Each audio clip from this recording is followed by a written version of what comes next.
ത്രിയേക ദൈവത്തിന് സ്തുതി. യേശുവിൽ സ്നേഹവന്ദനം. ക്രൂശെടുത്തുകൊണ്ട് തന്നെ അനുഗമിക്കുവാനുള്ള ഗുരുവിൻ്റെ ആഹ്വാനം കേൾക്കുന്നതു തന്നെ ആത്മനൊമ്പരത്തിൻ്റെ ആരംഭമാണ്. ക്രിസ്തുവിൻ്റെ സഹനം സ്വന്തം ശരീരത്തിൽ വഹിച്ച അപ്പോസ്തലനായ പൗലോസ് ഈ ആത്മനൊമ്പരം അറിഞ്ഞിരുന്നവനാണ്. അറുക്കുവാനുള്ള ആടുകളെപ്പോലെ ഞങ്ങളെ എണ്ണുന്നു എന്നു പറഞ്ഞ പുരാതന പ്രവാചകന്മാരും ഈ ആത്മനൊമ്പരം അറിഞ്ഞിരുന്നു. ശിഷ്യനായിരിക്കുന്നവൻ്റെ തോളിൽ എപ്പോഴും കുരിശുണ്ടാകും. ജീവിതയാത്രയിൽ ഒരിടത്തും ഈ കുരിശ് ഇറക്കി വയ്ക്കുക സാധ്യമല്ല.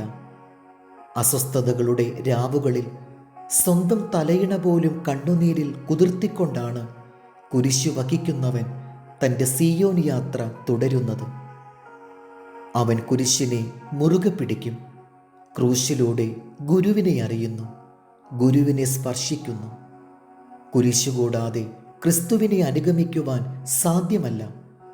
രാത്രിയാമങ്ങളിൽ കിടക്കമേൽ എഴുന്നേറ്റിരുന്ന് കരഞ്ഞിട്ടില്ലാത്തവരും, ഞെരുക്കത്തിൻ്റെ അപ്പം തിന്നിട്ടില്ലാത്തവരും, ദുഃഖത്തിൻ്റെ കണ്ണുനീർ കുടിച്ചിട്ടില്ലാത്തവരും ദൈവമേ നിന്നെ ഞാൻ അറിഞ്ഞിട്ടില്ല എന്ന് പറയുന്ന ദിവസം വരും. ശിഷ്യൻ്റെ ആത്മനൊമ്പരമാണ് ശിഷ്യനെയും ഗുരുവിനെയും തമ്മിൽ ബന്ധിപ്പിക്കുന്ന മുപ്പിരിച്ചരട്. കുരിശില്ലാത്ത സിയോൻ യാത്രയാണ് പലരും ആഗ്രഹിക്കുന്നത്. യേശുക്രിസ്തു യെരുശലേമിലേക്ക് പോയത് രാജസിംഹാസനത്തിൽ വാഴുവാനല്ല, കാൽവരിയിൽ മരിക്കുവാനാണ്. ക്രിസ്തു നിന്ന് ചുമന്നുകൊണ്ട് പാളയത്തിന് പുറത്തേക്കാണ് പോയത്. അവിടുത്തെ ശിഷ്യന്മാരുടെ ലക്ഷ്യവും പാളയത്തിന് പുറത്തായിരിക്കണം.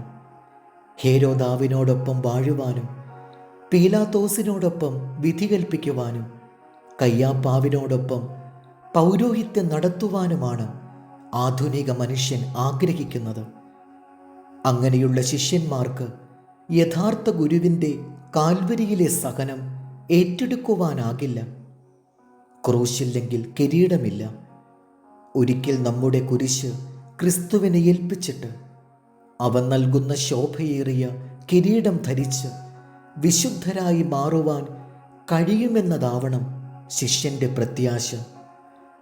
ക്രിസ്തീയ യാത്രയുടെ ശരിയായ അർത്ഥം തന്നെ സഹനത്തിലൂടെ വിശുദ്ധരാവുക എന്നതാണ്. ആത്മനൊമ്പരങ്ങളെ സന്തോഷത്തോടെ സ്വീകരിച്ച് ഗെത്സീമോൻ പൂങ്കാവനത്തിൽ യേശുവിനോടൊത്ത് പ്രാർത്ഥിക്കുവാനും കാൽവരിയുടെ സഹനത്തിൽ ഒന്നിച്ചിരുന്ന വേദനകളെ കൃപകളാക്കി മാറ്റുവാനും ദൈവം നമ്മെ സഹായിക്കട്ടെ. യോഹന്നാൻ 12:24.